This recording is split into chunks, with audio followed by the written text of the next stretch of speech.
Savitri, Book 10, The Book of the Double Twilight, Canto 3, The Debate of Love and Death. A blaze of his sovereign glory is the sun. A glory is the gold and glimmering moon. A glory is his dream of purple sky. A march of his greatness are the wheeling stars. His laughter of beauty breaks out in green trees. His moments of beauty triumph in a flower. The blue seas chant, the rivulet's wandering voice are murmurs falling from the Eternal's harp.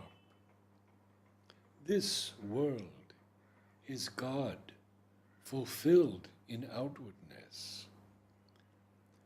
His ways challenge our reason and our sense. By blind, brute movements of an ignorant force, by means we slight as small, obscure, or base, a greatness founded upon little things. He has built a world in the unknowing void. His forms he has massed from infinitesimal dust. His marvels are built from insignificant things. If mind is crippled, life untaught and crude, if brutal masks are there and evil acts, they are incidents of his vast and varied plot. His great and dangerous dramas needed steps. He makes with these and all his passion play, a play and yet no play, but the deep scheme of a transcendent wisdom, finding ways to meet her Lord in the shadow and the night. Above her is the vigil of the stars, watched by a solitary infinitude. She embodies in dumb matter the divine, in symbol minds and lives the absolute. A miracle monger, her mechanical craft, matter's machine worked out the laws of thought. Life's engines served the labor of a soul.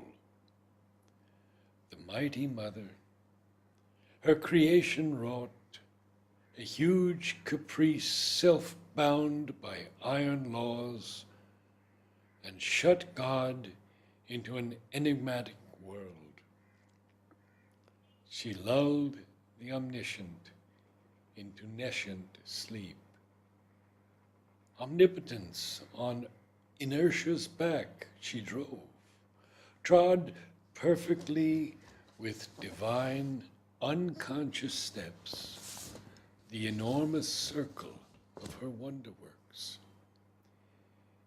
Immortality assured itself by death. The Eternal's face was seen through drifts of time. His knowledge he disguised as ignorance. His good he sowed in evil's monstrous bed, made error a door by which truth could enter in. His plant of bliss watered with sorrow's tears. A thousand aspects point back to the one, A dual nature covered the unique. In this meeting of the eternal's mingling masks, this tangled dance of passionate contraries, locking like lovers in a forbidden embrace, the quarrel of their lost identity. Through this wrestle and wrangle of the extremes of power, Earth's million roads struggled towards deity. All stumbled on behind a stumbling guide. Yet every stumble is a needed pace on unknown routes to an unknowable goal. All blundered and straggled towards the one divine. As if transmuted by a titan spell, the eternal powers assumed a dubious face. Idols of an oblique divinity, they wore the heads of animal or troll, assumed ears of the fawn, the satyr's hoof, or harbored the demoniac in their gaze. A crooked maze they made of thinking mind. They suffered a metamorphosis of the heart, admitting bacchant revelers from the night into its sanctuary of delights, as in a Dionysian masquerade. On the highways, in the gardens of the world, they wallowed oblivious of their divine parts. As drunkards of a dire Circean wine, or a child who sprawls and sports in nature's mire, even wisdom, hewer of the roads of God, is a partner in the deep, disastrous game. Lost is the pilgrim's wallet and the scrip. She fails to read the map and watch the star. A poor, self-righteous virtue is her stock, and reason's pragmatic grope or abstract sight, or the technique of a brief hour's success she teaches an usher in utilities school.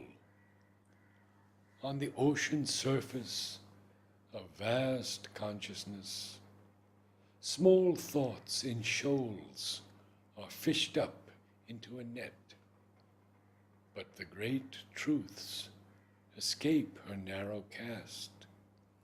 Guarded from vision by creation's depths, obscure they swim in blind, enormous gulfs, safe from the little sounding leads of mind, too far for the puny diver's shallow plunge.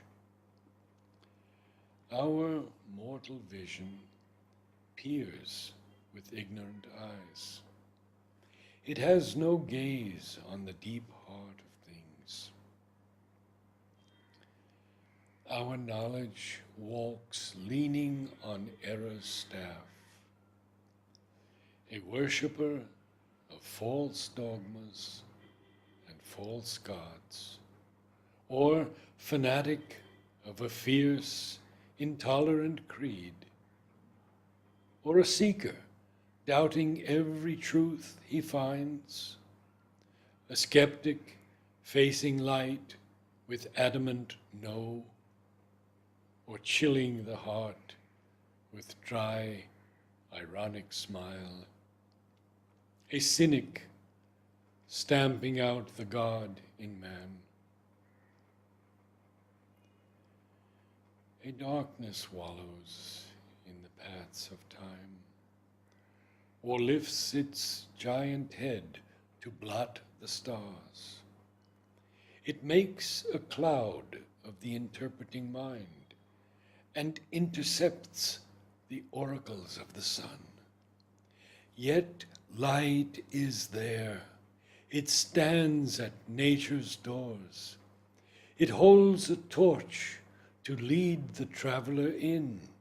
It waits to be kindled in our secret cells. It is a star lighting an ignorant sea, a lamp upon our poop, piercing the night. As knowledge grows, light flames up from within. It is a shining warrior in the mind, an eagle of dreams in the divining heart, an armor in the fight, a bow of God.